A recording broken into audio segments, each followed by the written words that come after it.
Vente para aquí, que está Teresa. Bueno, pues buenas tardes a todos, también a los que nos estáis siguiendo online desde casa. Y como sabéis, bueno, pues en esta jornada el tema que vamos a tratar, o el título de esta jornada, es el duelo en tiempos de pandemia.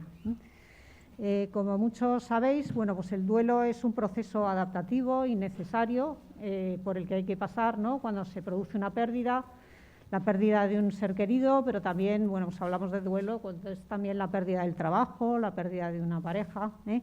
Y el problema, como os decía, es un proceso que es necesario y que es adaptativo, pero en la situación en la que nos encontramos hoy en día de la pandemia, bueno, pues muchas veces pasar por este proceso se está convirtiendo en algo más complicado, ¿no?, porque muchas personas han perdido a lo mejor un ser querido y no han podido despedirse, o no han podido estar con él en los últimos momentos, o incluso pueden sentir culpa por ello o negar la realidad de alguna forma porque no han visto el cadáver, no han podido enterrarle, no han podido acompañarle al cementerio.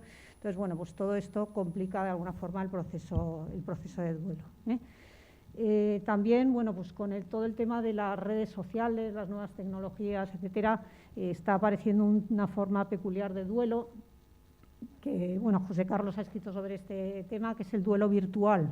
Personas que a lo mejor niegan la realidad y de alguna forma intentan mantener a ese ser querido vivo, etcétera, a través de las redes sociales, etcétera.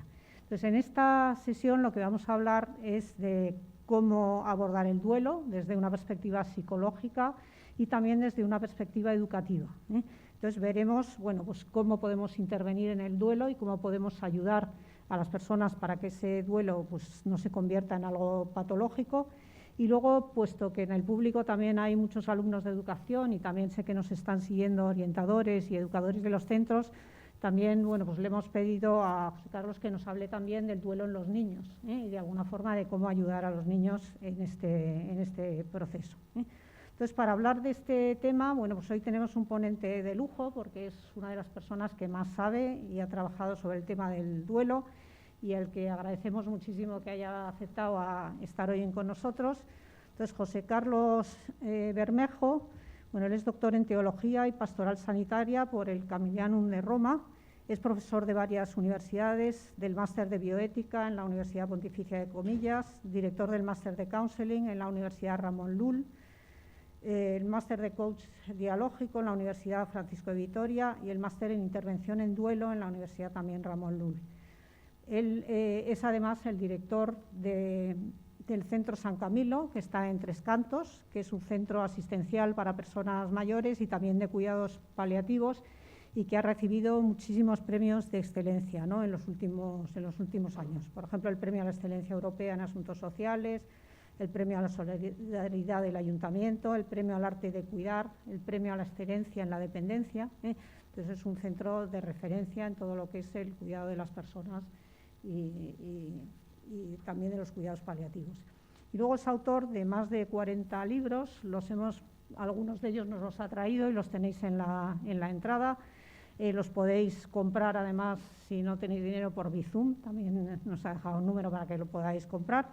Y libros como, por ejemplo, Estoy en duelo, Humanizar el cuidado, Duelo digital y coronavirus, La muerte enseña a vivir, Vivir sanamente el duelo, La muerte apropiada, La esperanza en tiempos de coronavirus, que es el último, ¿no?, que decías que habías publicado, Las 5 pulgas del duelo, que luego nos dirás qué es eso de las 5 pulgas, ¿no? Las 5 pulgas del duelo, La empatía terapéutica, Cuentos que sanan, y, bueno, pues autor de numerosísimos artículos, conferencias, etcétera, sobre este tema. Entonces, muchas gracias, José Carlos, por haber aceptado venir, y cuando quieras.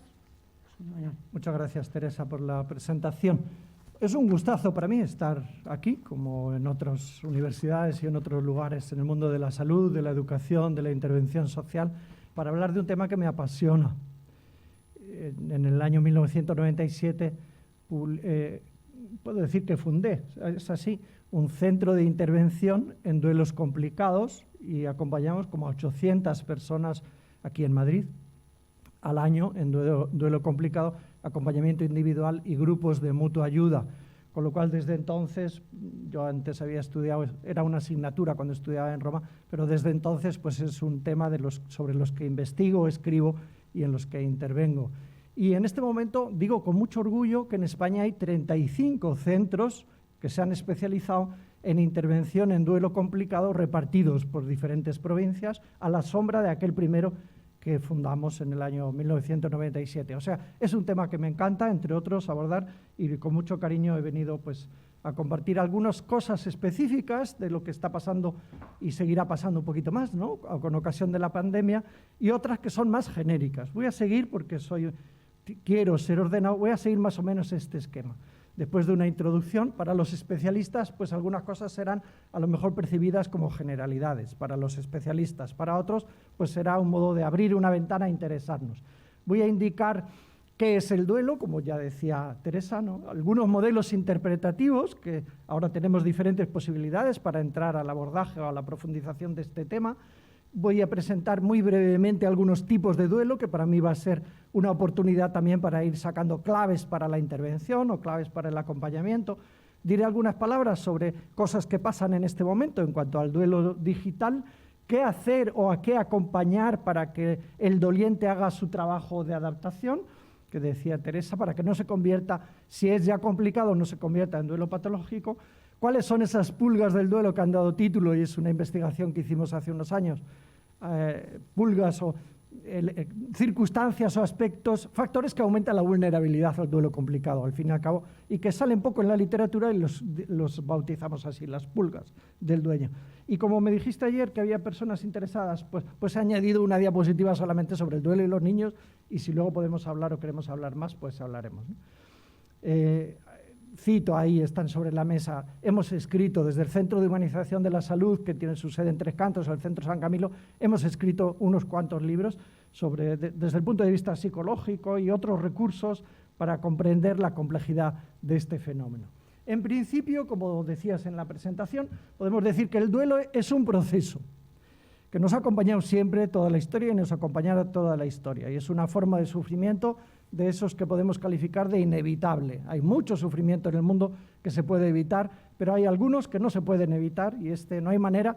Para evitar este sufrimiento tendríamos que morirnos todos juntos. Ponernos de acuerdo sería imposible, porque no quiero morir, no quiero sufrir el duelo por la pérdida de mis personas queridas. Nos ponemos de acuerdo y nos morimos, pero como todos tenemos otros, pues sería imposible. Este es un duelo del que no podemos huir. Es un proceso adaptativo, cumple una función adaptativa que afecta a todas las dimensiones de la persona. Es una bofetada que nos da la vida, la muerte de un ser querido, con ocasión de la ruptura de los vínculos que hemos construido.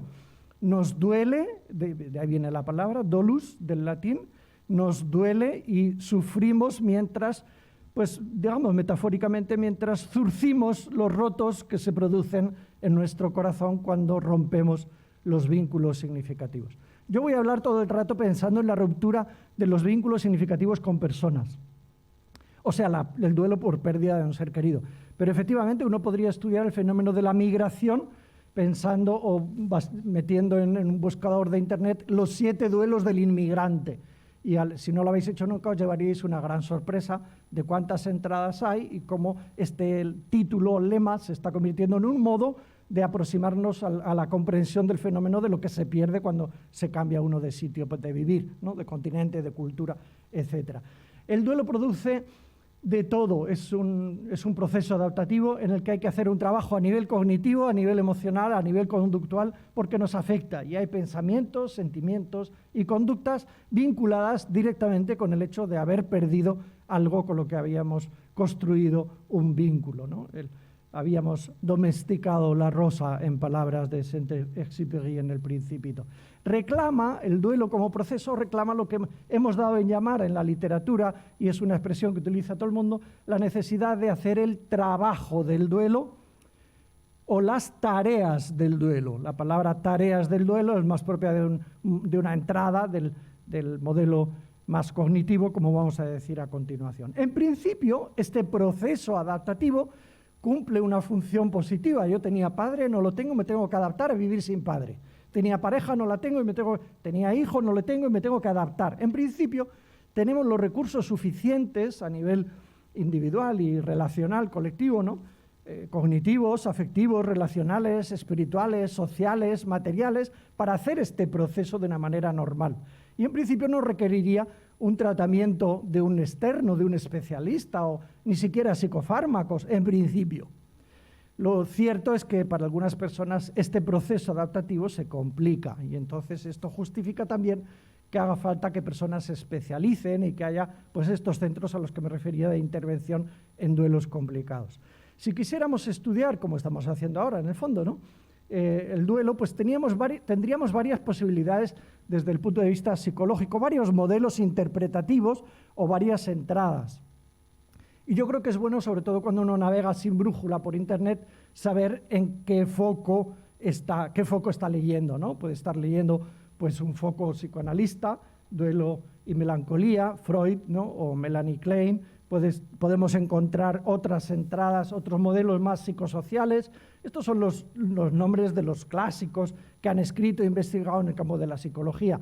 Lindemann, Tizón, Luis Jorge me parece que es el nombre, pero no estoy seguro. Este es un catalán que ha hecho unos estudios muy interesantes sobre posibles vínculos existentes entre duelo y exclusión y marginación. Muy interesante.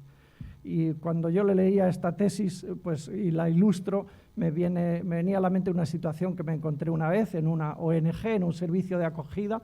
Pues me encontré a una chica que estaba viviendo sus últimos días por enfermedad de SIDA, hace ya unos cuantos años, cuando la enfermedad de SIDA prácticamente para todos era una enfermedad que generaba una situación de terminalidad, ¿no? No como ahora que es una situación de cronicidad y con tratamientos. Pues aquella mujer estaba viviendo en una casa de acogida de Cáritas, su final de vida, y yo me pregunté, ¿y esta mujer por qué no está en su casa, ¿no? Y está aquí. Y pues no estaba en su casa porque, escuchando su historia, la historia era esta. Era una pareja, dos jóvenes, tenían un bebé, y se murió el bebé de muerte súbita. No se le encuentran muertos sin antecedentes ni anuncios en la cunita, ¿no? Empezaron los enfrentamientos entre ellos. Fueron tan fuertes y acusaciones, por tu culpa, porque no la has cuidado, porque no sé qué. El varón se marchó, se quedó ella sola, encontró pronto un consuelo en la droga y como se consumía entonces, de algunas formas de transmisión del VIH encontraban en consumición de la droga camino privilegiado para la transmisión del virus, se infectó del VIH, enfermó de SIDA, y yo me la encuentro al final. Y fijaos, sin un lugar donde caerse muerta, digámoslo así para entendernos, muriendo en una casa de acogida de una ONG, y en el origen, en el fondo, hay un duelo no abordado de manera saludable desde el punto de vista pues, de la ciudadanía y de la psicología y de la intervención y de la salud. Al final, un problema de salud también comunitaria. Bueno, Tizón estudia estos posibles vínculos. Yo quería hacer un estudio, y lo empecé, pero después sucedió lo que ha pasado, ¿no? Sobre posibles vínculos que pueden existir entre duelo y prostitución. Y mi tesis es que existen, y todavía no los he descubierto y no sabría explicarlos, pero una parte del consumo o de las relaciones de la prostitución, estoy convencido, esta es la tesis, que pueden tener que ver con la soledad que genera pues, el duelo de la pérdida de la pareja, ¿no? Y eso está por estudiar todavía. Elizabeth Kubler-Ross es un clásico de los años 70, su primer libro que fue tan famoso, sobre la muerte y los moribundos, esta mujer que estudió en Estados Unidos y describió, fue una de las pioneras, describió pues el proceso de adaptación a las malas noticias, a los diagnósticos fatales y al duelo. Finalmente ella también trabajó con niños enfermos de SIDA, las famosas 5 fases de negación, rabia, pacto, depresión y aceptación. Bueno, estos son los modelos interpretativos y hay otros más cognitivos orientados al cumplimiento de las tareas, me referiré después a William Borden. Hay otros modelos más sociológicos o socioculturales como Bowlby o Niemeyer. Bueno, estos son clásicos. Y yo en muchas ocasiones he dicho, pues en estos últimos 20 años se ha escrito sobre duelo más que en toda la historia de la humanidad. Y un compañero que también ha hecho su tesis doctoral sobre duelo me confrontó un día y me prestó un servicio y me dijo, José Carlos, a lo mejor es que no conoces lo que se ha escrito antes. Y entonces, además de estos modelos que son los clásicos que nos encontramos en la literatura actual sobre duelo, habría que reconocer que hace 2000 años pues el poema de Gilgamesh es un poema de duelo ante la muerte del amigo del rey y es de una riqueza impresionante. Y Cicerón y Séneca escriben pues entre otros Cartas a Lucilio, o sea que si navegáramos en nuestro histórico de cultural y en nuestra sabiduría más, y San Agustín tiene unas páginas preciosas en las Confesiones, en el libro quinto de las Confesiones, donde describe con una riqueza literaria y de una psicología súper profunda, describe cómo está viviendo el duelo por la muerte de su amigo. Ya había muerto su hijo, Adeodato, y su madre, Mónica, pero es la muerte de su amigo, que en el fondo es un tema tabú, la muerte del amigo, mientras que la muerte de la pareja pues genera viudez y puede dar posibilidad de escribir libros enteros. La muerte del amigo se ha escrito mucho menos y se ha investigado mucho menos que sobre la muerte de vínculos familiares, ¿no? También San Ambrosio pues había escrito, y hay mucha riqueza ahí a la muerte de su hermano, y me ha venido a la mente recientemente, y he empezado a buscar también, que en tiempo a Santa Teresa la llamaban de las familias donde había fallecido, por ejemplo, el varón, para que viviera un poquito, o a las hermanas de Santa Teresa, viviera un poquito dentro de la familia, y la presencia de alguien que representaba simbólicamente la conexión con lo sagrado o la dimensión religiosa, se entendía que podía ser fuente de consuelo. Quiere decir que también hay ahí mucha riqueza, y hace un par de años escribí un libro intentando desmontar, la muerte apropiada, intentando desmontar que todas las personas famosas de las cuales se ha pintado un cuadro sobre cómo han muerto, cómo han vivido al final, hayan muerto de la misma manera. De hecho, hay cuadros que representan situaciones que no se corresponden como la realidad, como murió San Ignacio de Loyola, pues murió solo como la soledad, y se dice en latín cum sola. En una noche que había dicho a su secretario que estoy muy mal, vete a por la bendición del Papa en Roma, y el secretario le dijo que no estás tan grave, pues esa noche se murió más solo que la una, y ahora tenemos cuadros rodeaditos de los seres queridos y los compañeros como si hubiera muerto en esa muerte idílica de rodear el lecho del final a la persona que luego queremos exaltar.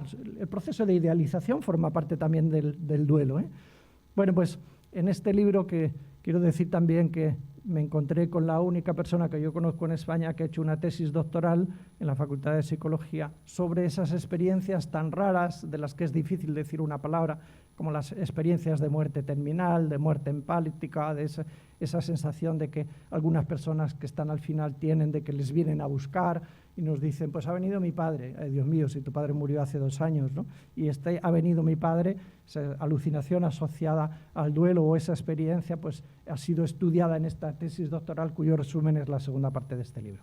Bueno, y ahora hay que hablar también de la literatura que tendremos que escribir para hablar de duelo digital, ¿no?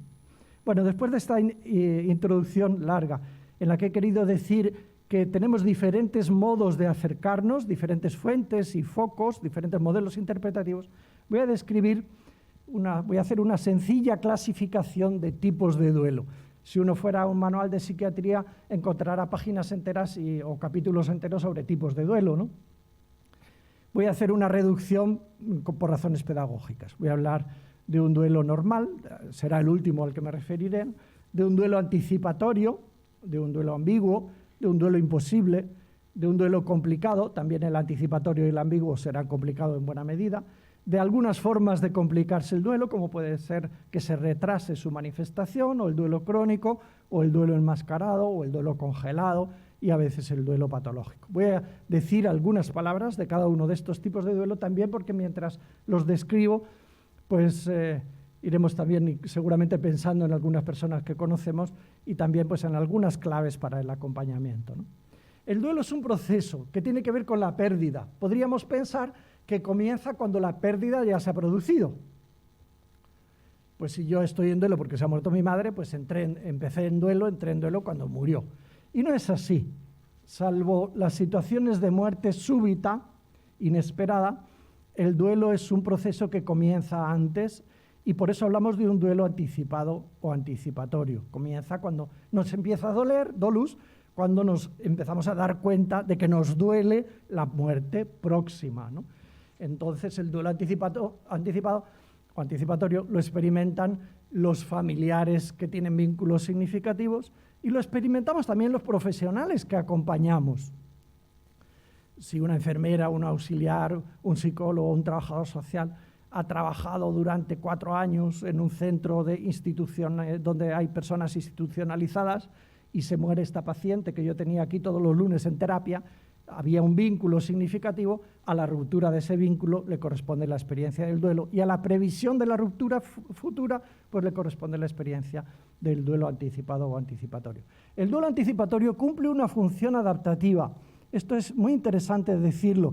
Si metafóricamente dijéramos que el duelo es la factura que tenemos que pagar porque se rompe el vínculo, podríamos decir que quien tiene la posibilidad de elaborar el duelo anticipado de alguna manera paga un poquito de la factura antes de que la persona fallezca. Y esto se ve de la siguiente manera.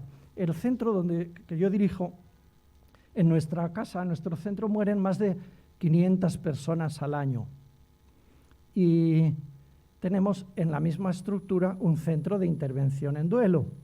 Y a las familias que pierden allí un ser querido les escribimos una carta después de que ha fallecido su ser querido, le decimos, si usted quiere, como perdió aquí a su ser querido, venga al centro de escucha y le atendemos, y es un servicio gratuito y por personas especializadas y formadas con su máster en counseling o máster en intervención en duelo. Y lo que constatamos es que muy poquitas personas en duelo que han perdido a su ser querido en nuestro centro en procesos de cuidados paliativos vienen a pedir ayuda cuando están en duelo. Los que vienen son los que no han tenido un duelo anticipado bien acompañado porque ha sido muerte súbita, suicidio, es lo que más complica, una de las cosas que más complica, muerte súbita y en particular el suicidio. Es decir, tenemos aquí ya un gran desafío para el acompañamiento. Cuando nos encontramos a personas que están en duelo anticipado y nos hablan, nos dicen algo, hay que dar rienda suelta a la narración. Y hay personas que nos dirán, estoy pensando dónde enterrar a mi marido si se muere. Y todavía, desgraciadamente, hay otros que les dicen, pero no digas eso, mujer, no digas eso, hombre. Y así aumentan más sentimiento de culpa o de vergüenza del que ya tenían por hablar de cuando se muera, sintiendo, porque es una experiencia universal, sintiendo que al hablar de cuando se muera, pues parece como que le estoy matando, ¿no? Bueno, cuando alguien habla de lo que piensa, de lo que siente, o de lo que hace, o de lo que quiere hacer, antes de que su ser querido muera, hay que darle rienda suelta a la narración, porque eso cumple una función adaptativa y disminuye la vulnerabilidad a que el duelo se complique post-mortem, ¿no? Y es muy frecuente que se piense con culpa en el duelo anticipado sobre los post-mortem, ¿no? Hay un duelo ambiguo dentro del anticipado que ha merecido, no me recuerdo la autora, ha merecido también algún libro monográfico titulado así, Duelo ambiguo, que experimentan las personas pues que han perdido y no han perdido, ¿no? Cuando tenemos, por ejemplo, y especialmente a un ser querido con Alzheimer en fases muy prolongadas y avanzadas, la sensación de que hemos perdido a nuestro ser querido, aunque está vivo, la tenemos cuando, por ejemplo, ya no sabe que soy su hijo, ¿no? Había una película titulada, ¿cómo era? La de la nieta. ¿Cómo te llamas? O ¿tú quién eres? ¿Tú quién eres? Era el título de la película, de cuando la nieta que consagra su vida y deja la carrera universitaria para cuidar al abuelo, llega un día, con todo el sacrificio que está haciendo, llega un día en que el abuelo le dice, ¿tú quién eres? ¿No? Y soy tu nieta que vengo cada día. Bueno, pues en esos momentos y en esta fase de antes de que el ser querido muera, vivimos nuestro duelo anticipado, pero es ambiguo, porque por un lado la persona está viva y por otro lado, pues ya he perdido la parte de la identidad y del significado que tenía para mí. Hay presencia física y ausencia psicológica. Una experiencia pues contraria a lo que pasa cuando las parejas se separan, que también es una experiencia de duelo, que hay ausencia física pero presencia psicológica. Y recuerdo, y esto lo hace pues un duelo ambiguo. Esta autora que en el libro titulado Duelo ambiguo dice que el duelo ambiguo por Alzheimer está siendo escasamente considerado. Que damos por supuesto, bueno, pues a este hombre, esta mujer tiene a su padre con Alzheimer, pues ya se sabe, ya le ha tenido bastantes años, la mayor parte son muy mayores, ¿no? Y bueno, pues ahora pues lo va perdiendo poco a poco, como si fuéramos poco conscientes de la complejidad que hay en el dolor de esta situación tan ambigua, que será ambigua también cuando la persona fallezca. Porque yo tenía a mi madre, tenía Alzheimer, ya la había perdido en el fondo, pero cuando fallezca y el médico firme, pues qué ambigüedad, porque estaba viva, pero si ya había muerto en buena medida, y ahora es realmente cuando ha muerto, y me duele de una manera nueva, diferente y ambigua también, porque buena parte ya se había perdido. Más ambiguo es lo que sucede cuando una persona no sabe si su ser querido está vivo o muerto. Yo he tenido la fortuna de trabajar, de hacer cosas en Colombia con la Embajada de Estados Unidos, donde Estados Unidos tiene 1.600 trabajadores en la Embajada de Colombia y muchos de ellos están trabajando en centros de atención a víctimas por la cantidad de muertos a causa de la guerrilla y maltratados y secuestrados. Me acuerdo una vez que me encontré con una mujer cuyo marido había sido secuestrado hacía 11 años y del que no tenía prueba de vida ninguna.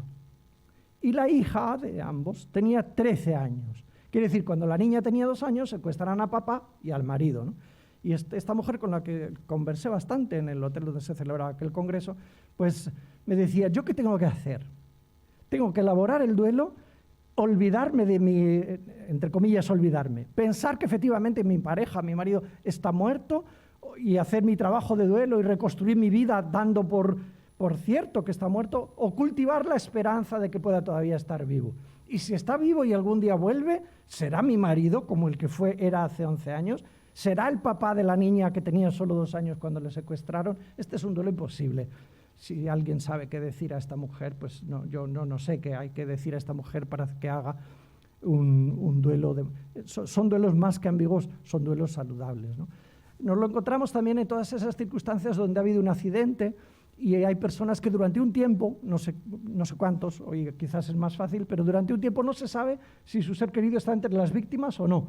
A mí me pasó cuando yo tenía 14 años, se murió mi hermano, que tenía 4 años más que yo, de repente se ahogó mientras se bañaba en el río, se resbaló en mi pueblo, y bueno, llamaron desde mi pueblo y me dijeron por teléfono, no había móviles por entonces, que ya soy mayor, y me dijeron, di a un compañero tuyo que se ponga. Se puso un compañero y le dijeron que un hermano mío se había muerto, que fuera a casa. Yo estaba a 300 kilómetros. Y entonces alguien cogió un coche y costó mediodía llegar a casa, ¿no?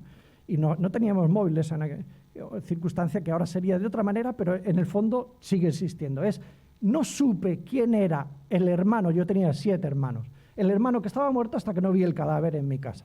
Durante todo ese tiempo la situación era súper ambigua, como sucede también ahora cuando hay un accidente, una catástrofe, hasta que no tienes evidencia o información certera. De ahí que los psicólogos que se especializan en intervención en crisis y otros pues, profesionales pues, tengan que darle tanta importancia a la comunicación veraz, segura, ¿no? Y a sujetar la incertidumbre mientras hay incertidumbre, sobre todo para evitar daños mayores.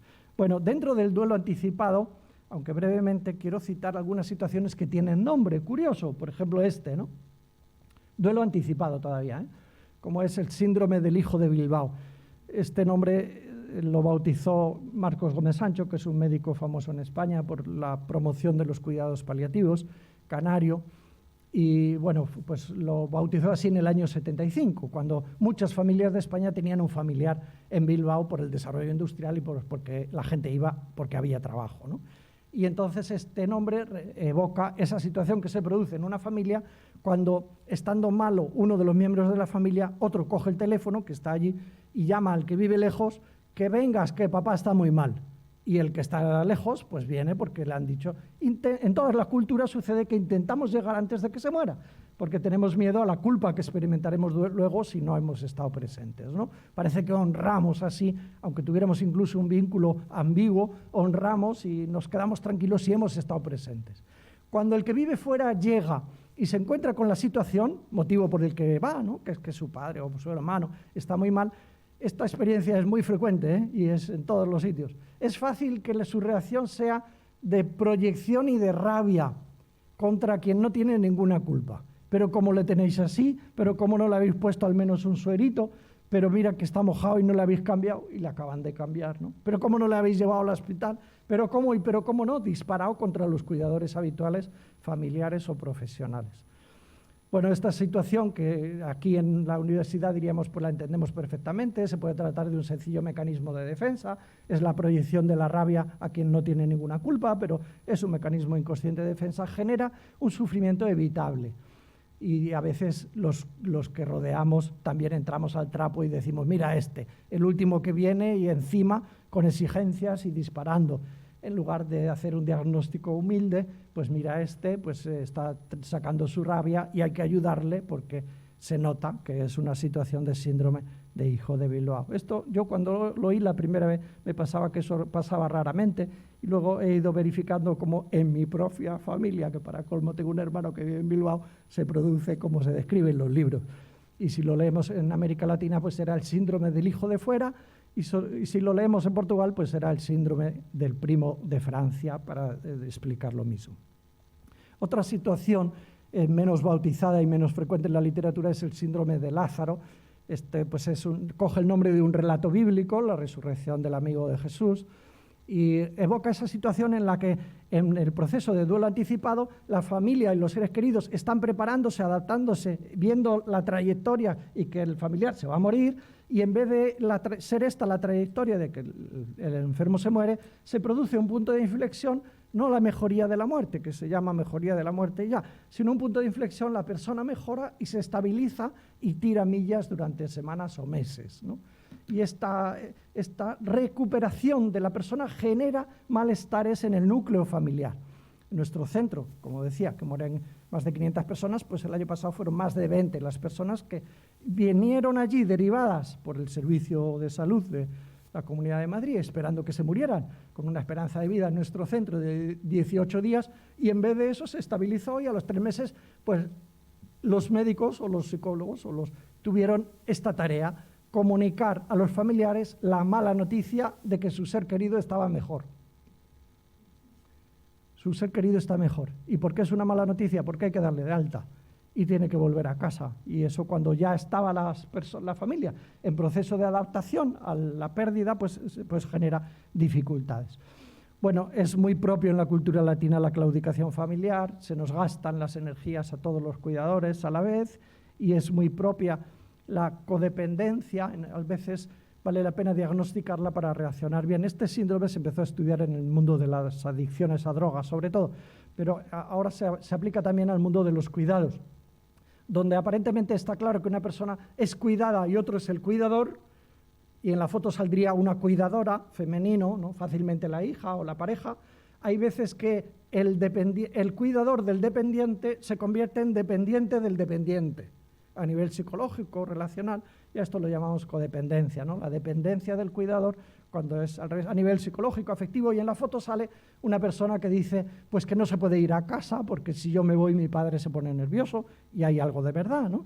Y se siente culpable si se va y no se cuida, y se anticipa de esta manera un duelo complicado, porque a veces hay personas que viven durante mucho tiempo conjugando el verbo cuidar, cuidar, cuidar, y dejan otros roles, como trabajar, o ser pareja, o ser madre también. Cuidar, cuidar, cuidar. Cuando se muere la persona cuidada, entra en crisis el rol que se había adoptado de codependencia. Es un factor que aumenta la vulnerabilidad a la complicación del duelo. En nuestra cultura latina también es muy frecuente los pactos de silencio, que habría que describir que algunos pueden ser adaptativos, pero en muchas circunstancias es más bien una dificultad que tenemos a hablar en la verdad. El pacto de silencio es ese juego de mentiras en la que escuchamos que uno dice no se lo diga a mi padre, que no lo podrá soportar, y el padre dice no se lo diga a mi hija, que mi hija no lo podría soportar. Y ahí se produce un juego de mentiras y justificamos que lo hacemos por caridad, por aliviar sufrimiento al otro, cuando en realidad lo estamos haciendo por hedonismo, es decir, en el sentido genuino de la palabra, por buscar un escenario de mayor confort donde es más cómodo que no hablemos en la verdad y que juguemos como a las mentiras. Y esto genera muchas experiencias de soledad en el morir. Muchas personas mueren solas, aunque acompañadas, porque a su alrededor se está tramando un pacto de silencio no necesariamente adaptativo. Bueno, ahora también hablamos, no queda más remedio, del duelo por uno mismo. Yo estuve enfermo de coronavirus en la primavera del año pasado, estuve una semana ingresado en el hospital, y me ha pasado lo que a todo el mundo que ha estado amenazado pues, de la muerte próxima, que me ha tocado hacer mi propio duelo y gestionar mis miedos de qué me va a pasar si yo me muero. Mis grandes miedos es que va a ser de mis hermanas, que ni siquiera van a ver mi cadáver, no se van a poder reunir, no se van a poder abrazar entre ellas. Esto es un dolor anticipado, porque no se ha producido la muerte, y en cierto sentido un sufrimiento vicario. Uno sufre por el sufrimiento que anticipa a nivel cognitivo que van a experimentar los demás, de manera también realista, porque la amenaza era esta, ¿no? Que me pueda morir y pueda suceder esto.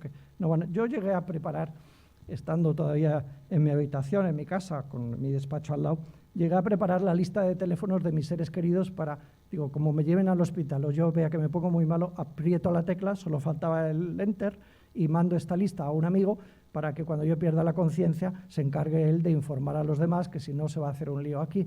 Búsqueda de controlar, obviamente. Búsqueda de controlar es un modo de vivir pues, algunos aspectos del duelo anticipado. Hasta aquí duelo anticipado o anticipatorio en diversas formas. Algunas de ellas ya complicadas, ¿no? Post-mortem también podemos encontrar formas en las que el duelo se complica. Por ejemplo, el retraso, duelo retardado. Hay personas que cuando pierden a su ser querido no reaccionan con lo que cabría esperar. Tristeza, agresividad, rabia, la que sea, ¿no? Culpa, que es el sentimiento más difícil de manejar en el duelo. Bueno, cuando una persona experimenta un tipo de negación temporal, que les pasa sobre todo a esos miembros de la familia que cuando fallece uno del núcleo familiar, ya se sabe que van a ser ellos los que van a hacer las gestiones con las funerarias y demás, ¿no? El que va a decir, pues mañana a tal hora en tal sitio, de esta manera informar a los chicos y vamos a casa y llevarlos a no sé dónde.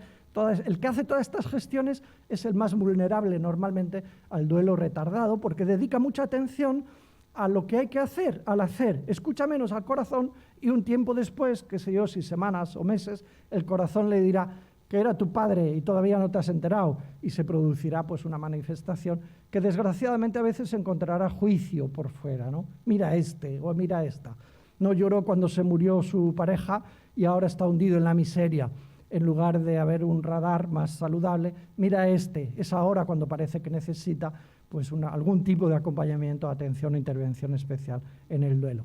Hay personas que no consiguen enterrar, entre comillas, no hacen las tareas, el trabajo del duelo, y les podemos meter en este cajón de duelo crónico.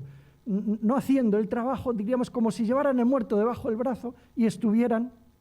O sea, a mí me viene siempre el recuerdo de cuando yo compraba golosinas en La Rioja, que estudiaba allí en un internado, iba a comprar golosinas los domingos, había una mujer triste, con la cara y vestida de negro, por supuesto, y yo pensé, pues se le habrá muerto, pero claro, alguien se le ha muerto, después de semanas y meses yendo al mismo sitio estaba igual. Luego me enteré que hacía 14 años que se había muerto su hijo.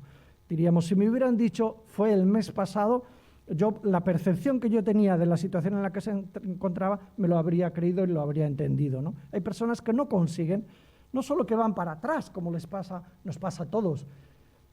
Alguien se ha buscado esta metáfora, dice, en el duelo pasa como en esas máquinas con las que hacemos las carreteras o trasladamos las tierras, que en vez de tener ruedas de goma tienen ruedas metálicas y después una cinta, ¿no? O de goma o metálica. Si tú miras la máquina, las excavadoras y demás, ¿no? Si miras la cinta de la máquina, ves que la máquina va hacia adelante, pero si miras a la cinta por la parte de abajo, va hacia detrás. Bueno, pues en el duelo pasa algo así también, que hay momentos en los que, según donde centra la atención la persona, Navidad, los cumpleaños, cuando pasa por un lugar que fuera significativo, parece que está dando marcha atrás y ahora estoy peor, cuando en realidad se está haciendo el proceso de caminar. Hay duelos encubiertos, enmascarados, que esto es de sumo interés para atención primaria, para los médicos y para todos, porque en el fondo hay veces que que la enfermedad es síntoma. No es que la enfermedad tenga sus síntomas, sino que la enfermedad es síntoma de estar en duelo. Me explico con las manos en el aire. La enfermedad suele tener sus síntomas y cuando tiene sus síntomas vamos al médico y se los contamos. Me pasa esto, me duele la cabeza, no duermo, voy al baño demasiado o no voy, qué sé yo. Y el médico intenta interpretar de qué sugerente son estos síntomas para ver cuál es la enfermedad. Pues hay veces que la enfermedad es síntoma de un duelo no abordado. Y entonces efectivamente hay síntomas de una enfermedad que a su vez está siendo el camino para solucionar la soledad. Y en la foto saldría más frecuentemente pues, una mujer que ha perdido a su pareja, ha enviudado, le han hecho un poco caso los hijos, si los tenía, y después ha quedado sola.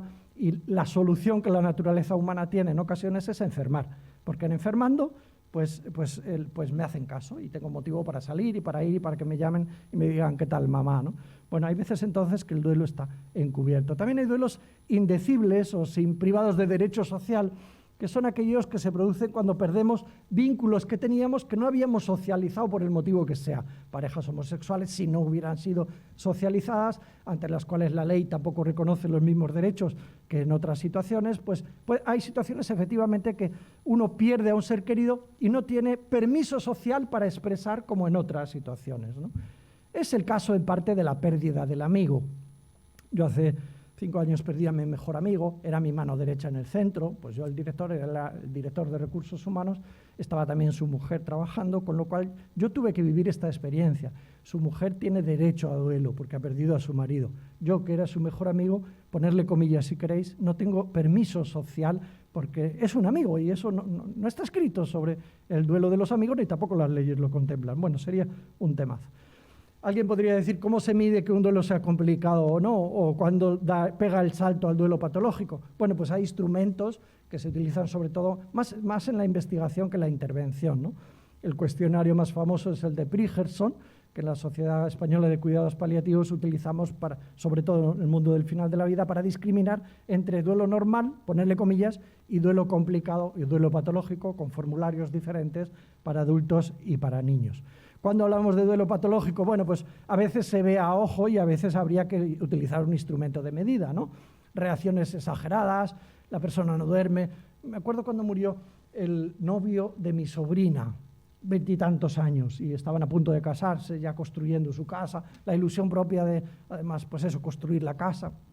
Un accidente por la mañana de agosto, 2 coches chocan, mueren 4 jóvenes que iban a trabajar a las 7 de la mañana, en circunstancias normales de ir a trabajar, ¿no? Y me acuerdo que a las pocas semanas me pedía ayuda la familia del novio de mi sobrina, porque decían, es que se sienta a comer en la cocina en el sitio donde se sentaba su hermano, ahora duerme en la cama de su hermano, ha empezado a vestirse con la ropa de su hermano, coge solo la moto de su hermano cuando sale. Bueno, estos eran indicadores de que algo está pasando, un proceso de identificación excesiva, y preguntado, ¿qué te pasa? Pues la respuesta era, no quiero que mi madre vea el hueco libre, así que prefiero yo ocuparlo. Y bueno, estos son indicadores de que podemos aproximarnos a una forma más que complicada de vivir el duelo, ¿no?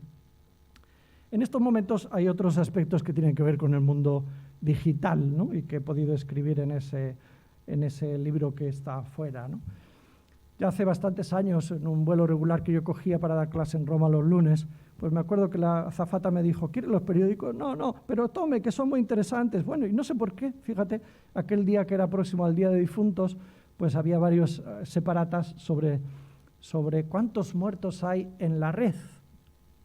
Y empecé a caer en la cuenta de la complejidad de este mundo. Hay más de 30 millones de perfiles de personas muertas que figuran vivas en la red. Y hay mucho, en Facebook en concreto y en otras.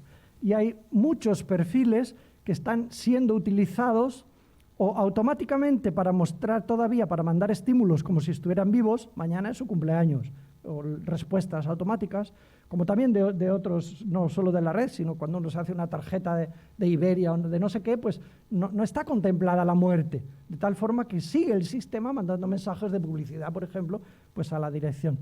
Algunas de las redes ya han empezado a crear lugares para distinguir los vivos de los muertos. Lo que hacemos aquí, digamos, en la presencia física, estamos los vivos, los muertos, o en el tanatorio o en el cementerio, ¿no? O incinerados. En el mundo de la red es un mundo donde la muerte no separa claramente, y esto está generando, pues eso, respuestas como cuentas in memoriam y un nuevo concepto imaginario, idealizado, de una supervivencia digital que va a dar espacio, pues, y está dando espacio a otro mundo diferente, ¿no? Construimos cada vez más, los dolientes suben fotos de los fallecidos para homenajear a las redes, ¿no? Y hay una construcción de un cuerpo digital idealizado, porque no suben fotos de cuando estaba enfadado, más que fotos de pose en buenas circunstancias, que son un modo de homenajear, ¿no?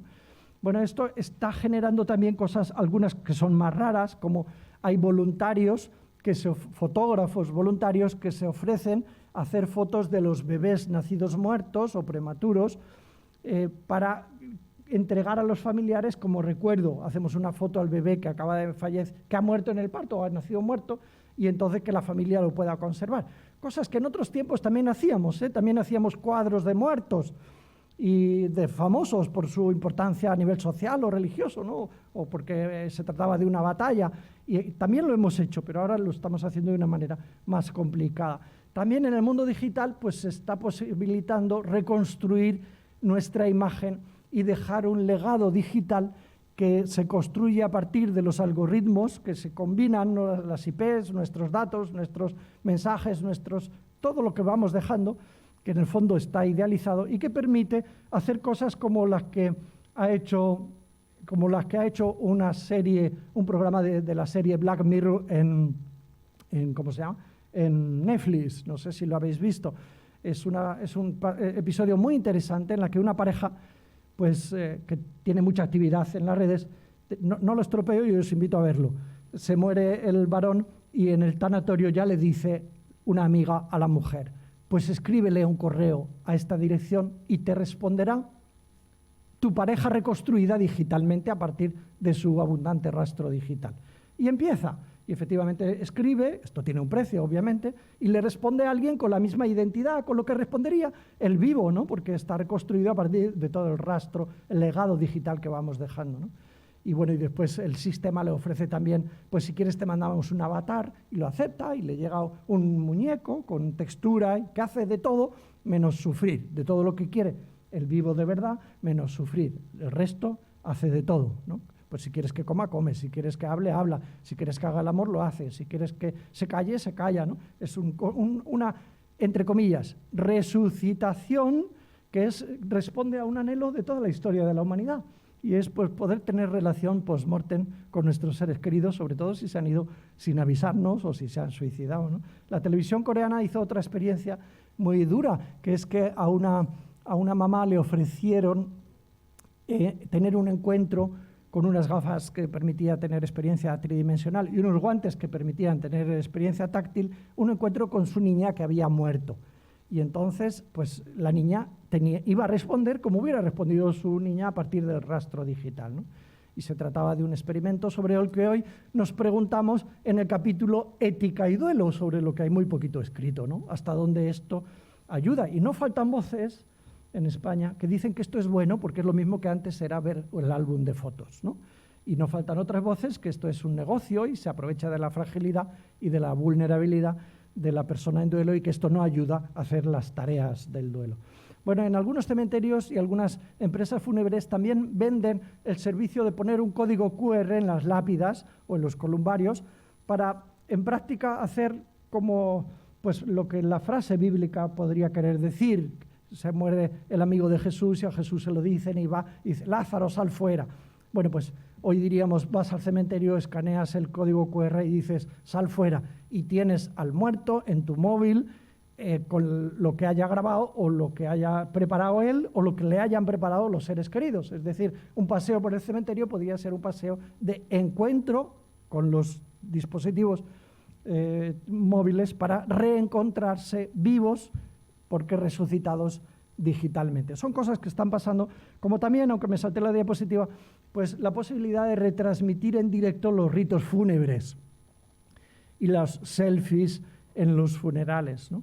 Yo ya he estado en un funeral en Brasil, donde casualmente estando allí dando unos cursos, pues se murió uno de mis compañeros y el funeral fue retransmitido en directo.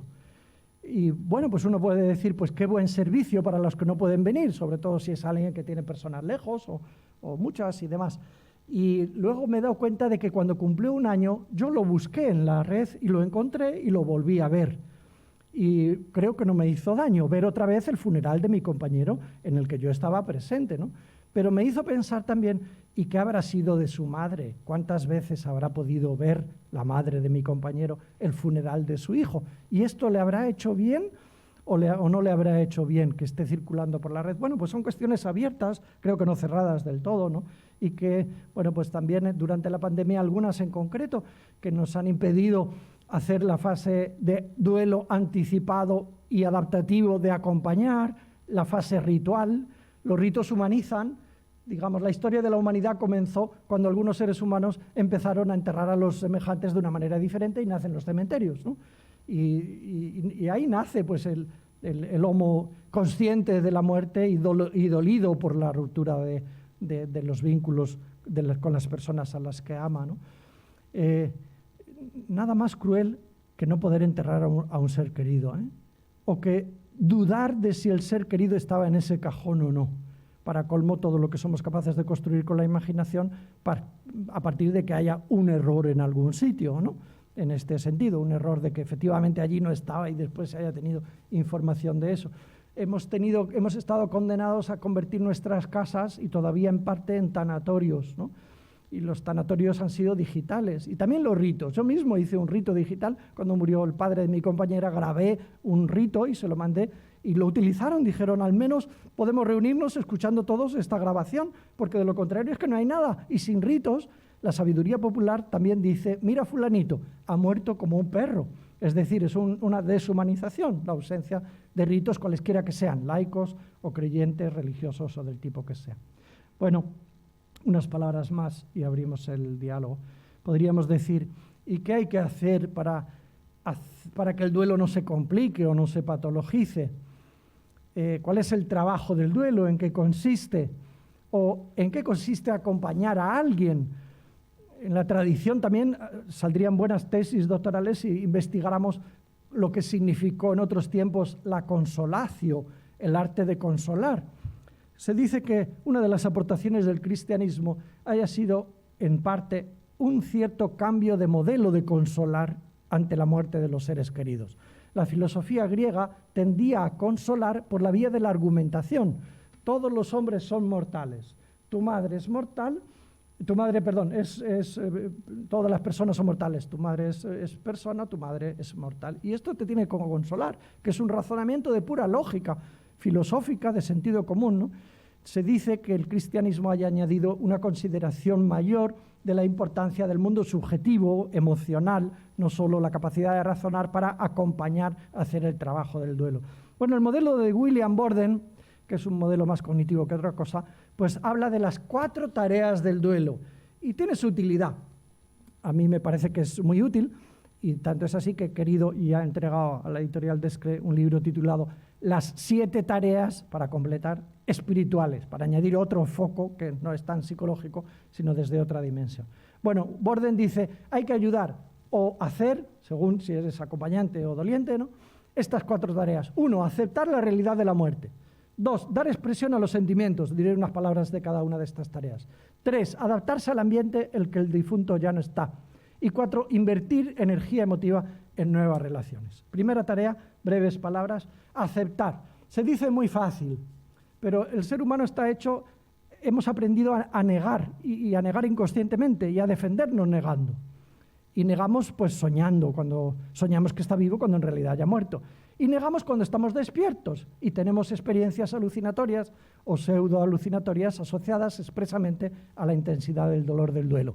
Y es frecuente encontrarse a una persona que te dice, estaba yo cocinando y ha venido mi marido, ha venido mi mujer, me ha dado un beso, me ha puesto la mano en el hombro como hacía siempre. Y su pareja resulta que murió hace 3 meses.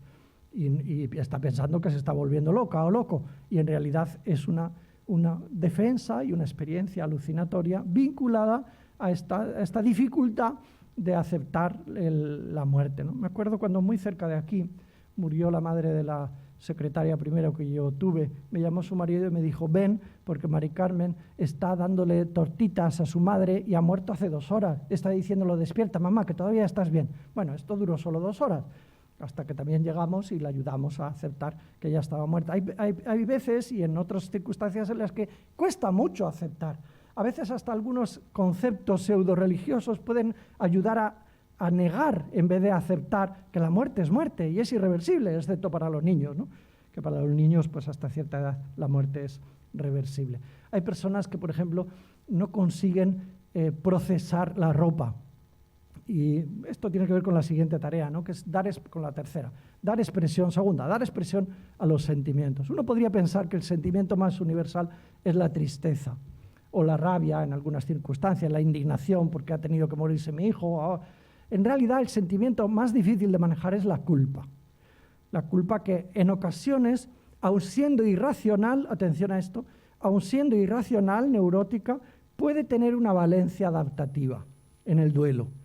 Por ejemplo, cuando la muerte es absurda, me acuerdo una chica que me encontré en el hospital que había dicho a su novio, vamos a tomar una Coca-Cola. Cogen la moto, van de camino, se cruza un gato, su novio muere y ella está en el hospital herida. ¿Por qué ha muerto mi novio? Por mi culpa, porque si yo no le hubiera dicho vamos a tomar, mi novio no habría muerto. Obviamente mi novio ha muerto porque el traumatismo fue intenso y afectó a las funciones vitales y podía haber muerto yo en vez de él, o sea, no es por mi culpa. Aún así, esta autoatribución de una responsabilidad, más que responsabilidad, culpabilidad, transitoriamente, si no se enquista, puede ser adaptativa, porque a la persona le puede resultar más barato echarse la culpa y de alguna manera se empodera, más barato que aceptar la puñetera verdad, que es que no hay respuesta a por qué se ha muerto mi novio y por qué salió el gato precisamente en ese momento. Bueno, dar expresión a los sentimientos, validarlos, nos cuesta más validar la culpa irracional, ¿eh? Validarlos es una tarea que podemos hacer como ayudantes y como dolientes. En tercer lugar, adaptarse al ambiente en el que el difunto ya no está. Hay cosas que hacer, hay personas que les cuesta mucho y siguen cocinando y siguen poniendo el plato para el que está muerto. Y esto no lo cuentan porque les da vergüenza, porque no encuentran el lugar donde, pero cocinan y ponen el plato para el hijo y ahí está el plato del hijo que murió hace un mes. Hay personas, me acuerdo una vez dando una conferencia en Zamora, que se me acercaron 5 mujeres a la salida, son datos, 5 mujeres a la salida que querían decirme todas algo después de escuchar hablar sobre duelo y las 5 me dijeron lo mismo con vergüenza, esperando que no les oyera nadie. Y lo que me dijeron es que desde que murió su hijo conservaban la última toalla con la que se duchó metida en una bolsa y una hacía una cosa y otras otra. Y yo viajo con ella y yo la escondo y yo voy por las mañanas a recuperar los átomos que queden para dar vida con mis sentidos a quien en realidad ya no está, ¿no? Que cuesta adaptarse a un mundo. Hay personas que conservan la habitación como si fuera un santuario, que llevan las cenizas a la propia casa y hacen un altarcito, y esto según las culturas puede ayudar más o dificultar más. Hay personas que tienen la casa de los padres del pueblo y no han hecho nada y esto se ha convertido pues, en una tarea, en algo pendiente que dificulta el trabajo del duelo. Y cuarta tarea, pues invertir energía, según el modelo de William Borden, en nuevas relaciones. Querer ocupa lugar. El tiempo compartido con los seres queridos ocupa. Yo hoy estoy aquí, no puedo estar con mis amigos, con mi compañero que se está muriendo, que se morirá mañana o pasado. Querer ocupa lugar, estar apasionado por algo ocupa lugar. Si perdemos a un ser querido, al principio todo el lugar es ocupado por el dolor, pero si hacemos el trabajo se libera tiempo. Entonces, una tarea del duelo es invertir nuestra capacidad de vincularnos con nuevas relaciones. Esto no es olvidarse. Algunas personas lo invierten de una manera creativa y hay mucho arte asociado al duelo, en la música, en la literatura, en la escultura, en la pintura. Hay fundaciones, esta tarde he estado conectado antes de venir aquí con una de Panamá, que es de una familia que perdió a un hijo y ha hecho una fundación y así se dedica a hacer formación sobre duelo. Y es un modo de invertir energía en nuevos fines, nuevos objetivos, es un modo de transformar el dolor en oportunidad y hablaríamos hoy de resiliencia, ¿no? Bueno, pues escribí este libro, termino y si hay curiosidades, pues en las preguntas, ¿no? Descubrimos que además de lo que dice la literatura estándar sobre los factores que aumentan la vulnerabilidad, el duelo complicado, pues con sorpresa descubrimos que la gente en el cuestionario que hicimos nos dijo que lo que más complica el duelo son las herencias. Y a mí me parecía que era la culpa, que es lo que dicen los libros, y la culpa ocupaba el segundo lugar. Ocupaba el primer lugar para los que acompañan a otros en duelo. Los psicólogos entrevistados decían, lo que más complica el duelo es la culpa. En cambio, los dolientes decían, lo que más complica el duelo son las herencias. Interesante el diferente foco de unos y otros. Bueno, y el mundo de la inmortalidad virtual, esto es de hace muy poquitos años, pero antes de la pandemia, en el que la gente decía que todos estos posibles digitales son una pulga. Hoy no sé lo que diríamos, ¿eh? Luego el mundo de la sexualidad, que es mucho más rico y de lo que uno pueda pensar, ¿no? Con ocasión del duelo, pues baja la libido y uno podría creer que ahí está todo. Y no, detrás de esto hay muchas más posibilidades. Hay parejas, por ejemplo, que deciden llevar al bebé o al niño, o menos niño, a la cama los días siguientes a la muerte del hermanito o del abuelito y luego no saben cuándo romper esta dinámica iniciada, ¿no? Y bueno, pues puede haber situaciones de extremos, como efectivamente los hay, que pasan años y años y uno sigue durmiendo. Pues yo tengo todavía alguien que me visita buscando no sé qué tipo de ayuda, pues que sigue durmiendo y ya son más que adultos. Él tiene 30 y tantos y ella 40 y tantos con su hermana y la hermana con el hermano, desde el duelo de los padres. Dios mío, situaciones límites las hay, como aquel otro que se casó con 37 años y hasta entonces había dormido desde que murió el padre con la madre. En fin, bueno, estos son extremos, ¿no? Pero efectivamente el mundo de la sexualidad genera dificultades, particularmente en las parejas en las que cuando uno pierde a alguien, que no significa lo mismo para los dos. Si uno pierde al padre, pues es el padre de uno, pero el suegro de otro. Y eso a uno le afecta de una manera y al otro de otra. Los ritmos en la expresión de la pasión erótica y de las ganas de estar juntos, pues pueden generar problemas y convertirse en una pulga. También el mundo económico, la pasta. No es solo lo que cuesta la inhumación, el entierro, sino otros muchos aspectos, pues la carrera que la tenía a medio pagar y otros aspectos, ¿no? Y una palabra solo sobre el duelo, sobre los niños, porque fue una pregunta, ¿no? ¿Cómo acompañar a los niños? Bueno, habría que decir que los niños son niños, pero no son tontos. Y perdonadme por esta afirmación, pero a veces, a mí me pasa al menos que parece que cuando muere un miembro en la familia o en la escuela, nos parece que los niños son tontos y no se enteran. Y somos capaces de jugar muchísimo como si los niños no se enteraran. Los niños han jugado con la muerte. Han escuchado lo que hablamos, obviamente, ¿no? Han jugado con una muerte reversible normalmente, la de los juegos en los que muerto y aparece otro que resucita o le sustituye sin ningún problema. Y la muerte es cotidiana para ellos. Y la muerte no es un absoluto tabú como nos puede parecer a los adultos o como hacemos que sea. Por lo tanto, todo lo que sea mentir no ayuda pedagógicamente al desarrollo humano maduro, ¿no? No es oportuno decir que el fallecido se ha ido de viaje, ¿no? Porque rápidamente o pronto nos dirá las preguntas obvias, y por qué no nos llama, y por qué no nos pone en WhatsApp, y por qué no vuelve, ¿no? Decir claramente lo que no se entiende. Es mejor decir, pues cuando el otro nos pregunte, ¿y dónde está? Y alguien le responde así, pues en el cielo, qué sé yo, en la estrella, no sé qué, no sé cómo le responderá, decir la verdad, y cuando no sepa responder, decir, no sé, hijo, pero le seguimos queriendo mucho, ¿verdad? ¿Quieres que veamos fotos juntos?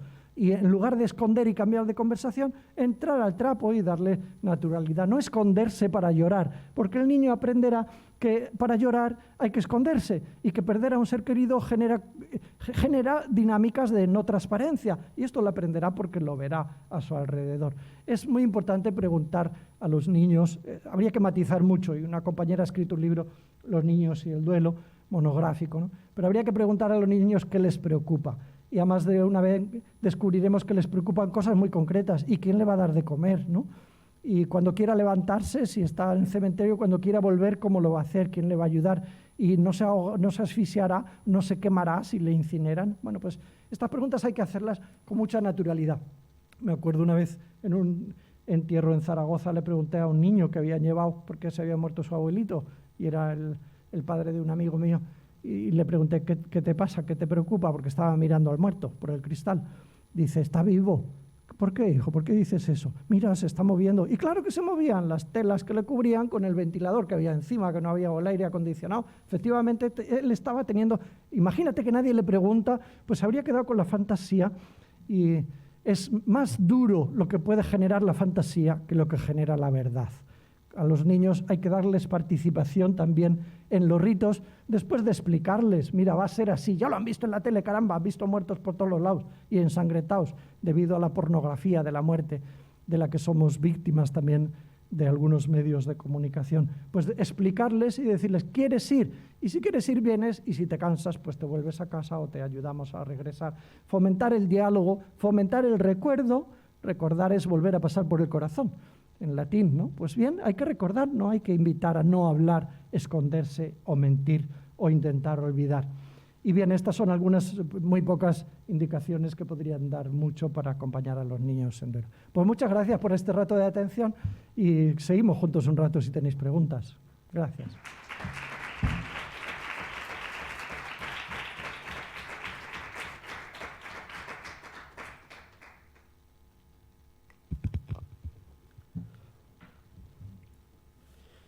Bien, Muchísimas gracias. Vamos a empezar una serie de preguntas. Hay preguntas que vienen desde el chat, porque hay bastantes personas que están conectadas. Y también habrá alguna pregunta de aquí, de esta sala. Tendríais que levantar la mano, como os comenté. Por ejemplo, podríamos empezar con una pregunta que hace Isabel desde Galicia. Y dice, ¿qué papel tienen los medios de comunicación en el duelo y cómo afectan? Por ejemplo, en catástrofes, en el tema de la pandemia, etcétera. Fundamental. Qué buena pregunta, qué buena, qué buena. Yo he dicho una expresión, ¿verdad?, que es un capítulo en el libro sobre duelo digital, que es pornografía de la muerte. Los medios buscan audiencia y no solo información. Les quiero mucho a mis compañeros periodistas, pero es cierto que hay circunstancias en las que están las cámaras buscando el charco grande de sangre, el grito desesperado de la mamá o del niño, o en el momento final, o después de que ha sido asesinado o ha muerto no sé dónde, y tenemos una tendencia a buscar imágenes macabras, ¿no? Ha habido algún caso de un accidente de un niño que se ha caído en un hoyo no sé cuánto de hondo y toda España ha estado pendiente mañana, tarde y noche, y eran las conversaciones de todos a ver cómo estaba la búsqueda de alguien que, por otro lado, la evidencia decía que tenía que estar ya muerto, y todos a la espera de ver el cadáver, ¿no?, de ver la evidencia de que está muerto. Los medios tienen una importancia tremenda. Deberían, a mi juicio, sentir el deber ético de ser transparentes, veraces, de no buscar la pornografía, es decir, la intimidad para publicarla, para hacerla sagradamente respetuosos. Deberían tener una tendencia pedagógica. Vamos a hablar de la muerte, claro que sí. Vamos a mostrar pues, claves para el contexto educativo. La Federación de Escuelas Católicas, las Escuelas Católicas, escribió esta guía para educadores, el duelo en el ámbito escolar. Ojalá lo conozcan los periodistas también para presentarnos, ¿no?, es del año pasado, para presentarnos claves. Yo me pregunto también cómo la tele no nos enseña a cambiar pañales al abuelo. Claro, no solo el abuelo al nieto, sino las generaciones más jóvenes, dar participación en lo que significa cuidar, en la dependencia, en el final, participación. Hay cuadros famosos ahí donde aparece el niño, el moribundo y la madre y la monja, ¿no?, como representando simbólicamente diferentes personajes. Creo que tienen una responsabilidad muy grande para humanizar el morir. Muy bien, muchas gracias. Aris Manuel pregunta desde Barranquilla, desde Colombia. Dice, ¿y las personas víctimas de la guerra y ahora por coronavirus abundan las personas enfermas por duelos mal realizados? Simple hecho de no ver a sus familiares sobre un ataúd en donde por costumbre empieza el duelo. En este caso, ¿cómo abordamos como profesionales de la salud la proximidad de la muerte de un familiar a nuestros seres queridos? Claro, gracias. En Barranquilla he estado 2 veces y me acuerdo cuánta bulla hay, cuánto ruido, particularmente en el barrio de La Paz, de las afueras de la ciudad, ¿no?, en el norte de Colombia. Claro, la pregunta es cómo acompañar en el duelo anticipado en estas circunstancias. Bueno, hay experiencias que se han hecho que son muy hermosas, como encontrar un facilitador que a través de la videollamada o a través de los escritos pues han leído, ¿no? Mi compañera escribió una carta a su padre y la enfermera se lo leyó en cuidados intensivos. Yo mismo, cuando estaba ingresado, me llegaron cartas que habían escrito otras personas, vídeos que me hicieron los compañeros para darme ánimos cuando todavía estaba en urgencias. Estos son recursos de fomentar la comunicación realista basada en la verdad, para tener efectivamente lo que podemos tener en el proceso anticipado. Digamos, en todo caso, que estas circunstancias pueden decir que estamos ante un duelo de riesgo y que si se hacen estudios en el futuro, que se harán, pues yo creo que aparecerán los duelos complicados debido a la causa de riesgo que comportó no poder ver, no poder despedirse, no poder ritualizar los ritos, no poder estar, ¿no? Y por lo tanto creo que tenemos que dar respuestas para abordar estos duelos complicados en la que sigue, ¿no? En las instituciones, en la universidad, los centros de escucha, la iglesia, los medios, tendrán que dar respuestas para salir al paso de más personas vulnerables por esta causa que es un duelo de riesgo, obviamente. No me imagino si mis hermanas me hubieran tenido que se hubieran enterado, no me lo imagino, ¿no? Hombre, hay otras cosas que decir. ¿Qué hacemos viendo la tele los enfermos o los familiares de alguien que está grave cuando todo está hablando permanentemente en cualquier canal? Pues quizás eso es un acto masoquista. Igual toca suministrarse, dosificarse por salud mental y por no entrar en una... Yo a mi compañero de habitación, al primero que se habrá muerto porque estaba realmente muy malito y se lo llevaron a cuidados intensivos, le dije, igual no tenemos que ver la tele, ¿no? Porque solo vemos ataúdes y gente con respiradores. Ya tenemos bastante con respirar nosotros. Y apagamos la tele, no volvimos a encender nunca. Es decir, hay criterios también saludables que pueden ayudar a uno mismo a elaborar su duelo por sí mismo, además de a los familiares. Algunas pistas para el duelo en tiempos de pandemia las escribí también en varios medios de comunicación, varios periódicos, y es un capítulo de un libro porque daría, ¿no?, para conectarse efectivamente, dejar mensajes, construir pues álbumes de fotos, conectarse de alguna manera y transmitirse los afectos, porque el símbolo universal de la esperanza es el ancla. No sé si alguna vez lo habíais pensado o caído en la cuenta. ¿Cómo darnos esperanza, consolarnos al fin y al cabo unos a otros? Pues siendo para unos para otros anclas o lugares donde apoyar el ancla, es decir, teniendo conexiones que nos den algún tipo de firmeza afectiva, saber que no estamos solos o comunicacional. Entonces, si no podemos abrazarnos, que es lo mejor que podemos hacer los seres humanos en duelo, y llevarnos los mocos y las lágrimas mezcladas en nuestro hombro, cuando no podemos hacer eso, pues habrá que inventar el abrazo virtual, utilizar los medios para transmitirnos el afecto, que es lo que más poder tiene para abordar sanamente el duelo, ¿no? Bueno, están llegando muchas preguntas. Otra más. Esta viene desde Madrid y Ciar dice: ¿hay alguna diferencia entre el duelo en el que el fallecido ha sido enterrado o incinerado? Ya que culturalmente quizá estamos mejor preparados para el entierro, teniendo el cementerio como lugar donde honrar al fallecido. Bueno, en México nos llegamos por el 90% de incineración. Antes de la pandemia nos llegamos en España por el 60% de incineración y el resto inhumación, enterramiento o en nicho o en sepultura, ¿no? En España tenemos menos tradición que en otros países de incinerar. En otros países y en otras culturas tienen todavía tradición de enterrar dentro del ámbito cerca de la casa, ¿no? Al lado de la casita, en la aldea, allí se entierra el abuelo y allí está, y es una forma de honrar y de dar presencia al espíritu, o como quieras decir, según las interpretaciones culturales y tradicionales. Yo creo que la diferencia viene entre incinerar y enterrar, la diferencia viene en lo que se haga después, particularmente con las cenizas, si hay incineración.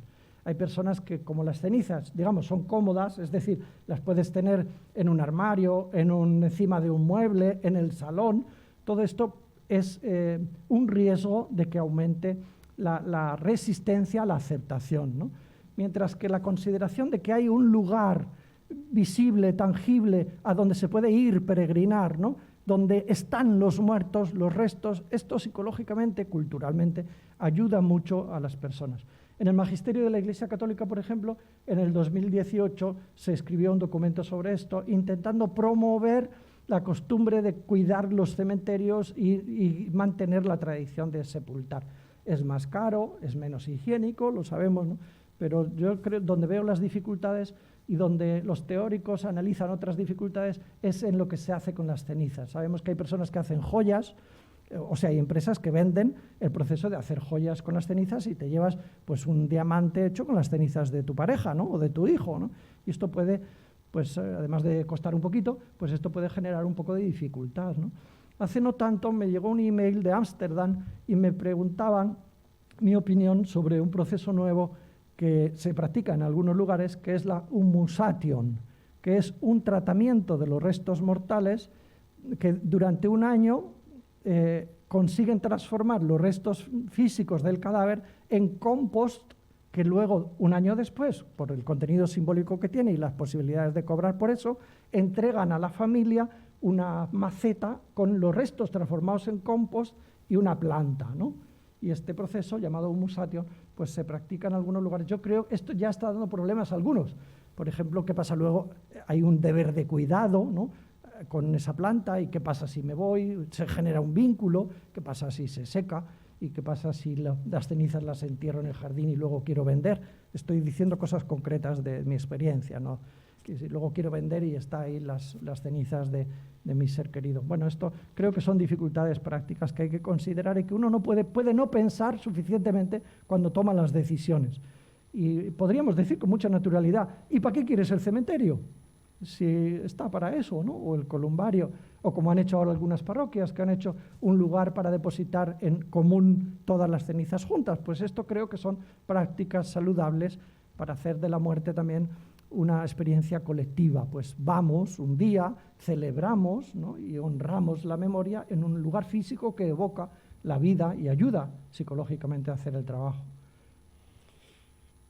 Bien, una profesional de la educación, Verónica, dice: hola, quisiera preguntar si fuera posible, desde el ámbito de la educación, cómo actuar en un aula de educación infantil, en edades comprendidas entre 3 y 6 años, ante un alumno o una alumna que esté viviendo un duelo, puesto que son niños muy pequeños.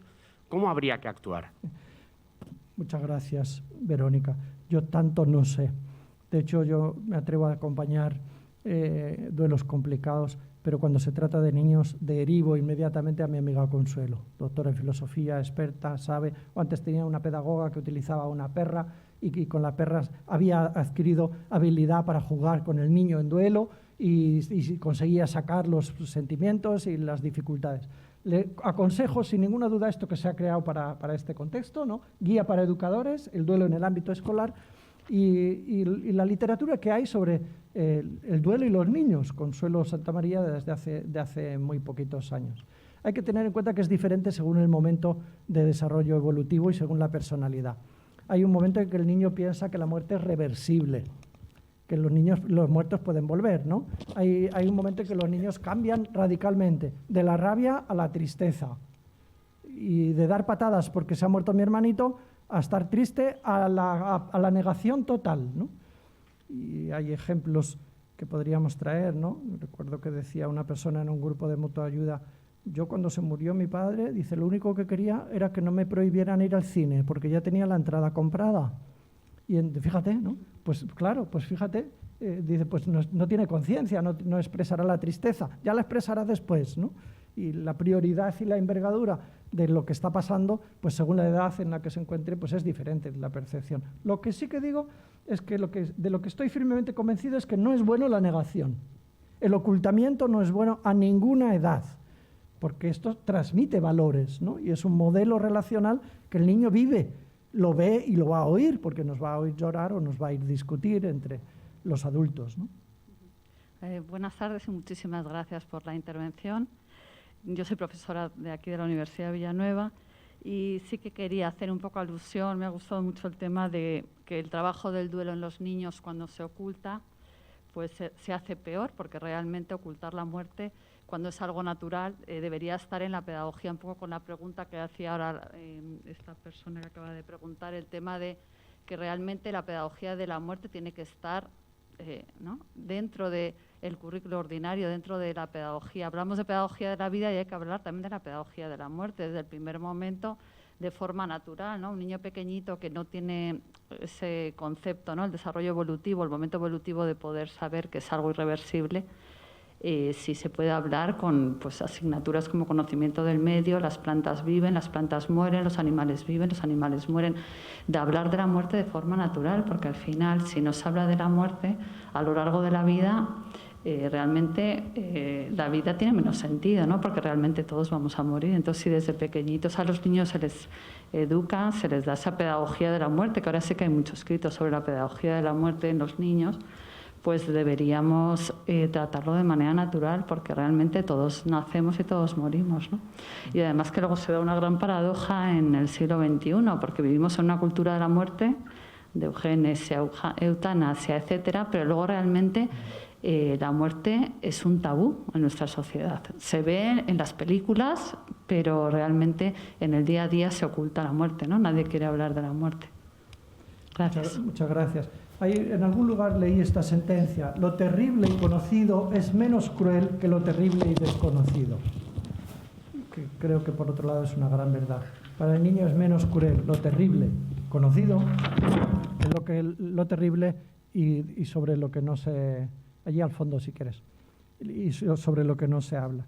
De lo que no sabemos es cómo va a ser el duelo post-eutanasia, porque la eutanasia se plantea como una cuestión ética, como una cuestión jurídica, como una cuestión legal, pero lo que no sabemos es cómo va a ser el duelo de mi ser querido que quiso morirse y morirse fue un derecho y alguien le mató porque él quería, ¿no?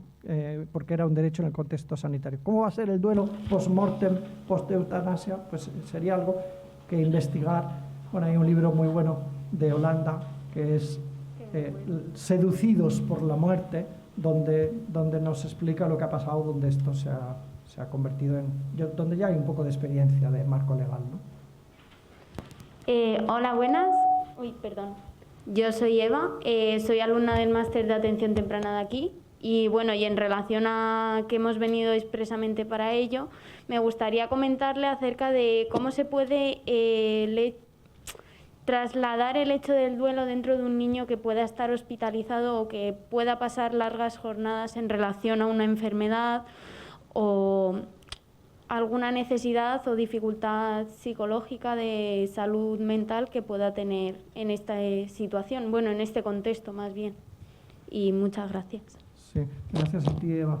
Claro, por ejemplo, fíjate, la unidad de cuidados paliativos del Niño Jesús, ¿no?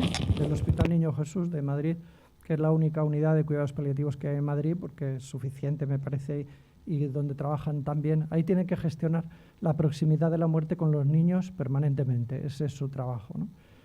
Cuando yo me encuentro con el jefe de servicio, que hacemos cosas juntos, pues lo que sí que sé es que es muy duro trabajar ahí, por la muerte con los niños. No es menos duro trabajar con los papás y con los hermanitos si los hay, ¿no? Y que el camino, desde luego, no es no hablar. Los niños que se van a morir son niños. Perdonad que lo diga de nuevo, pero no son tontos y ya ven que morirse es un proceso de acumulación de pérdidas y ya ven que ayer corrían y hoy no corren, que ayer tenían hambre y hoy no tienen, que ayer tenían color en la piel y hoy están amarillos, ya lo están viendo, ¿no? Y que viene a verme porque se han organizado los amigos del colegio que nunca me dijeron nada desde que me enfermé y que pintan aquí, pues ya lo notan, que vienen porque quieren hacer una cosa especial de despedida.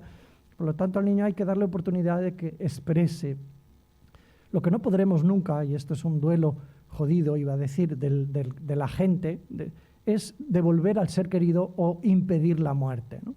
Y he escrito un capítulito recientemente sobre esto, que es el duelo del experto en duelo, que consiste en que yo no te puedo devolver la vida o prolongar la vida, no te puedo devolver a tu hijo si se suicidó, si se murió, no te lo puedo devolver. Y esto es un duelo para mí también, una pérdida. Me gustaría que el tratamiento te permitiese recuperar algo que no te puedo dar, ¿no? No digamos ya cuando los terapeutas pierden a sus clientes porque se suicidan y han sido clientes propios, ¿no? Yo tuve a un cliente y el cliente ahora va y se suicida y deja de ser mi cliente, obviamente, pero claro, es un duelo también para mí, no solo porque pierda un cliente, sino porque pierdo y tengo que gestionar el fracaso de haberle perdido. En fin, tendríamos que invitar al jefe de servicio de paliativos es un mundo muy específico, también habría que segmentar por edades, ¿verdad?, para acompañar en este drama. Lo que sí que sé que podemos decir es que no jugar con las mentiras.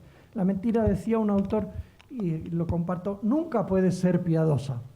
Lo piadoso tiene que ser la verdad, dicha, gestionada, hablada, y decir la verdad no significa comunicar siempre el diagnóstico fatal y el pronóstico infausto. Se trata de hablar en verdad, más que decir la verdad. Porque a veces parece, y las películas lo muestran algunas, ¿no?, que hace usted diciéndole al paciente, a este paciente concreto, tiene usted un carcinoma pancreático con afectación portal. Así arranca una película. ¿Mandé? ¿Qué me ha dicho? Pues eso no es decir la verdad, ¿no? Hablar en verdad pues se traduce en preguntas muy chiquititas, ¿no? ¿Qué pensabas anoche que no dormiste, ¿no? ¿Qué te está preocupando, ¿no? ¿Hay algo que me quieres decir, ¿no? A este compañero mío que se está muriendo y será hoy, mañana, pasado, en fin, seguro. Pues le he preguntado varias veces, ¿no? ¿Hay algo que te queda por decirme, ¿no? Y nos ha dicho cosas. El otro día alrededor de su cama nos echó un discurso mientras celebrábamos la unción. Pero aparte, yo también le he vuelto a pedir, ¿no? ¿Hay algo que todavía te inquieta, que quieras decirme? ¿Pensabas algo en concreto anoche que no dormías? Estas oportunidades, estoy hablando de adultos, pero estoy pensando en los niños en los que me has preguntado, ¿no? Estas oportunidades creo que permiten acompañar desde la verdad, ¿no? Y hablar en verdad, que es distinto de entregar la verdad, ¿no? A Freud le dieron el diagnóstico de su tumor y respondió: ¿quién os ha dado permiso para matarme?, ¿no? Diciéndome la verdad de esta manera. O sea, el tema de la verdad en la relación profesional, pues el desafío más grande es hablar de manera transparente de lo que al otro le preocupe. Y a veces nos llevaremos sorpresas, ¿eh? Al niño le puede preocupar algo. ¿Y cómo está preocupado por esto si se está muriendo? Pues mira, eso es lo que le preocupa ahora, o con lo que se está defendiendo hoy de la realidad que le viene encima. Y si con eso se defiende y no hay repercusión sobre terceros, pues a esa entramos, ¿no? A atravesar el día de hoy. Muy bien, pues antes han sido mencionados los profesionales de la comunicación, ahora otra vez desde Galicia, pero los profesionales de las leyes. ¿Qué le puede decir la psicología a estos profesionales? Dice: el derecho al olvido que cada persona puede ejercer desaparece cuando muere. ¿Su familia tiene derecho a continuar esos perfiles? ¿Es sano psicológicamente hablando? Gracias. Este es un capítulo del libro también, que es el tema del testamento digital o el legado digital. Los notarios están avanzando sobre estas cuestiones, ¿no? De quién son las propiedades, de quién es mi página web que tiene un cierto tráfico, ¿no? Donde tengo mis cosas, josecarlosbermejo.es, de quién es si yo me muero. ¿Lo hereda mi familia? ¿Lo puede heredar? ¿O tengo derecho a que desaparezca? Bueno, el ideal sería, hay un poco de confusión todavía, ¿eh? El ideal sería que hiciéramos nuestro testamento, es decir, ¿qué quiero que se haga? Uno puede querer eliminar el rastro digital hasta donde sea posible, en aquello que haya dependido de mí, porque otras cosas han sido robadas y utilizadas y ya dependen de otros, ¿no? O uno puede querer que con ello se haga una especie de cementerio digital, ¿no? Una cuenta in memoriam, donde la gente entre sabiendo que estoy muerto y que yo quería que eso se mantuviese todavía. Yo tengo cantidad de conferencias, charlas, vídeos ahí, en fin, lo que debo hacer, he hecho mi testamento vital, pero no he hecho mi testamento digital, y lo que tengo que hacer es hacerlo. Y las leyes tienen que velar porque se respeten, en este caso, los derechos de los individuos, que como el resto de las propiedades se heredan, porque también hay, por ejemplo, dineros en este mundo, ¿no? Uno puede tener hasta dinero digital, ¿no? Pues, ¿cómo se llama? El PayPal ni siquiera es claro, y quién sabe si no es una cuenta en un banco ni hay una firma, y lo tengo yo solo aquí con mi dirección y mi clave y mi rostro, ¿no? Todo eso es heredable. Efectivamente, los notarios están trabajando en esto, y yo creo que el camino más saludable es hacer el testamento digital, además del testamento vital, en el que expresemos quién queremos que nos represente cuando perdemos la capacidad de relacionarnos con los médicos en situaciones finales. Bien, son muchísimas las preguntas que están llegando desde el chat, y también hay alguna mano levantada en la sala, pero ya hemos superado, aunque no lo parezca, porque hemos estado encantados, el tiempo. Y vamos a hacer una última pregunta. Ahora es Paula, desde Madrid. Decía: yo quería preguntar que, como profesional, ¿cómo se debe actuar ante situaciones como la que se ha comentado de duelos imposibles, como no saber si la persona está viva o muerta? ¿Cómo debemos actuar ante esta incertidumbre? Justamente la respuesta es: no se puede dar una respuesta, porque es que es muy duro convivir con la incertidumbre. Lo estamos experimentando particularmente en esta situación, ¿no? Pero no toca más que vivir la incertidumbre. No podemos aferrarnos a una idea del que no sea veraz, que es: está vivo y vamos a confiar que está vivo. Si no lo sabemos, o está muerto y hazte la idea de que está muerto. ¿Y qué hago? Cultivo en mí, por ejemplo, las ganas de construir otro vínculo, otra pareja, ¿no? Pues si no sé, es un duelo imposible, y lo que toca es, pues, acompañarlo para que no se convierta en mortal. Pero vivir con esta incertidumbre no se lo deseamos a nadie, ¿verdad? Diríamos, si ya es difícil el duelo por suicidio, o me ha tocado escuchar el duelo de personas que han sido asesinadas, descuartizadas, violadas, asesinadas, descuartizadas, tiradas al río, ¿no? Y a personas que lo han experimentado, lo han visto, y era su primo, su hermano. Si ya es difícil eso por todo lo que tiene del impacto tan grande en la persona, ¿no? El resultado final está muerto, pero en todo caso, si ya es difícil eso, este es un duelo, había que llamarle así, imposible. Entonces, ¿cómo actuar? Toca acompañar. ¿A qué? A vivir con la incertidumbre, que es, salvadas todas las distancias, lo que nos ha pasado, salvadas todas las distancias. Pero nos ha tocado y nos está tocando vivir la incertidumbre. Dame alguna seguridad, pues no la hay. Os cuento que en nuestro centro estamos todos vacunados, residentes, pacientes, trabajadores, y tenemos la cuarta ola con 9 enfermos de personas con 2 dosis y con 1 dosis. ¿Y esto qué nos da? Otra vez incertidumbre, otra vez sin visitas. Y bueno, pues queríamos agarrarnos a la confianza de que estuviera vivo, de que esto no iba a pasarnos más, pues date por condenado a vivir con la incertidumbre, ¿no? La persona que ya no vive así, es una muerte en vida, ya lo creo. Por eso es tan cruel, ¿no? Secuestrar a una persona y no informar a su mujer, a su madre, de que está viva o muerta, es tan cruel. Y hay un capítulo también en el próximo libro que publicaré sobre duelo y violencia, ¿no? Como a los que perdemos por violencia, asesinatos, y hay que hacer un trabajo de homenaje con el recuerdo, pero también de atribución al asesino del peso del duelo, no solo a los familiares, sino de que el asesino debe vivir el dolor por haber generado muerte, ¿no? Y esto hará bien a la sociedad para que no cunda la idea de la impunidad y de que matar pues deja al asesino sin dolor, ¿no? Solo a la familia en un duelo cruel.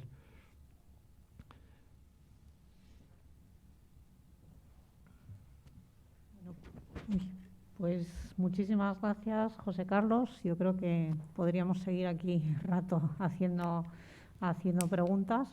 Y bueno, pues muchísimas gracias por haber venido. Y yo creo que ha sido muy interesante para todos y esperamos volver a tenerte en otra ocasión. Muy bien. Muchas gracias. Muchas gracias. Gracias.